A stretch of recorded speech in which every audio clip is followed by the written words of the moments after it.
we did cut the spend a little bit. We had to find places to invest the spend. CTV was a big candidate for it. Earlier, there was some CTV test that was run for small amounts of spend, not very much. And it had like this amazing ROAS. If you take the platform ROAS was just like not even believable, right? 18 Yeah. ROAS. So obviously it doesn't exist in the world, but that's what was being reported. So like, but clearly there is some signal. We should probably test it. Maybe the targeting is working. Maybe it's, who knows if it's working or not. Let's run a test. So we ran an incrementality test for through this vendor who was running CTV for T-Public. It was like spectacular. There was no lift at all. And we were surprised. We ran the reads multiple times, cut it multiple times. We looked at other data around it. And we kind of, this particular vendor had a little bit of a sketchy reputation. So we made sure the test was as tight as it could be, but we couldn't discern any outcomes. But CTV was working for a lot of brands, right? So Sam had a lot of faith in the channel itself. So we went back, Sam picked another agency, came back and run another test. Now it came back with some green shoots. It still didn't cross the break-even threshold, but it was close enough, and there was still a lot of optimization left to do to get it to a point of profitability. Now react to this, Sam. So you had both these results. How did you synthesize them into your thinking? Yeah. Before I go into the synthesis on the reaction of this agency 2 data, what I would say on agency 1 is a good litmus test to know if this is a good agency for you is when Madan and others show up, how open and excited are they to work with them, right? Like, if they're excited and they're like, that's great, man, you're going to verify that what we're really able to deliver the goods, that's probably going to be an agency that you can work with. Right. When Madan shows up, they get a little nervous, they start backpedaling, they start making a bunch of different comments, and then incrementality comes like this, and they don't have really good answers for it. You should definitely, divest yourself of that agency. In fact, maybe you should ask Madan to refer you to an agency that he knows is credible in this case. If you remember this, what happened in this particular execution was that you turned off the spend for a period of time after you closed out the campaign. That campaign continued to report conversions for like another month and a half, even though there was no spend in market. Yeah. So it was kind of funny to watch that, last click conversions continue to come, even though there is not even impressions in market. It's kind of a sign that, the reporting is somewhat cooked up. Okay, but now you land here, still not there yet for you, but showing some green shoots.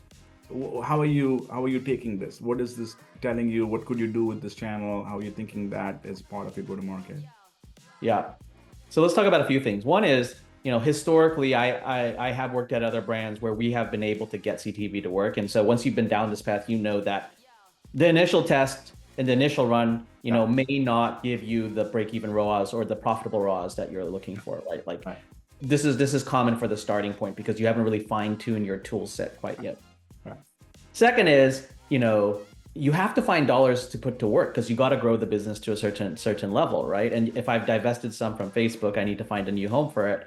And you communicate this to a certain level to executives and board members of like, hey, we're going into this new channel. And so you got to have a little bit of grit here, right? You got to have a little chutzpah to say like, hey, let's stick with this and to figure out what's going to happen here. And the lift in this case is promising, right? There is a lift. We're pretty close to it. And in this case, Madan and team came back and said, hey, look, we looked at the math here. There's a couple of things that you can do. You could increase the conversion rate. The cost per site visit can go down. And a way to do that is probably negotiate lower CPMs. These CPMs in our experience seem a lot higher than what we would anticipate. So we started peeling that onion. A bit. And so I would say that we went down 3 different paths of exploration to figure out how to make this advanced attribution ROAS improve to the 2.5, 3 that I'm looking for, right? So number 1 is I did a creative deep dive and we looked at the control group versus the treatment group and said, hey, let's just make sure that we got kind of like the same creative running. And initially I was thinking maybe, there was over-indexation on a poor creative in the test and something else. But when I actually dove into what I found was we had different creative in the control versus test. And in the control, we had a lot of promotional creative because we were cycling out old creative, putting in new, fresh creative for promotions that are coming up, and the test did not have that. So that's a big no-no, right? Like you want to make sure that you're keeping as many variables consistent as possible. So, we put into new processes on creative development. I also looked at the creative and said, hey, look, if I take my DRTV checklist of the 9 things that every DRTV TV ad should have, most of our creative we're getting maybe 2 or 3 right at a time, but missing a lot of the core basic, best practices.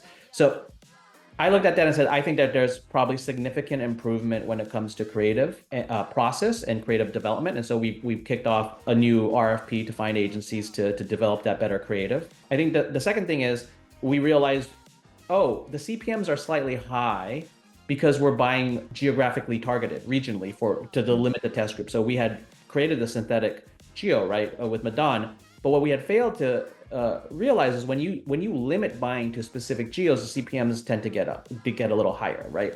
And so we said, oh, we should, in our advanced attribution ROAS, think about the fact of like a pro forma of like, okay, this would roll out nationally. What is the national CPM?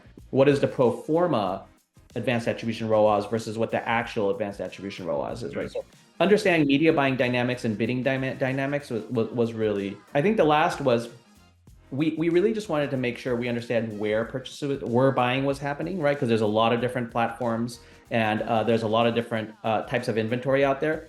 And Madan's team discovered that like there was a lot of banner ad impressions that were going in with this that probably were not incremental at all and really disrupting our view to understand impression and CPMs. And so, we spoke with our team, our media buying team, and we became a lot more prescriptive about where they could buy, what they couldn't buy, what type of targeting they were allowed to do, just to make sure that we were focusing on, at least in our experience, what would be the most effective types of impressions, of CTV impressions, right? So, looking at all those things, like we didn't come here and say, oh, this didn't make it. It's not profitable. I guess this channel won't work. We went in and said, okay, we're getting a little closer. How then do we put another bet on the table? And, I think for the practitioners to understand is that CMOs and marketers, we're gamblers. We're a little degenerate, right? And so we will place bets. And part of this is we're trying to get edge over the house. Don't tell us to stop gambling. We're going to keep gambling. We want a little edge over the house is what we're asking you to talk about. Right? So this is the alpha. You're looking for the alpha to get. We're looking for the alpha, right? And for the marketers, I don't have to explain that. I think all the marketers know that we have a little bit of that.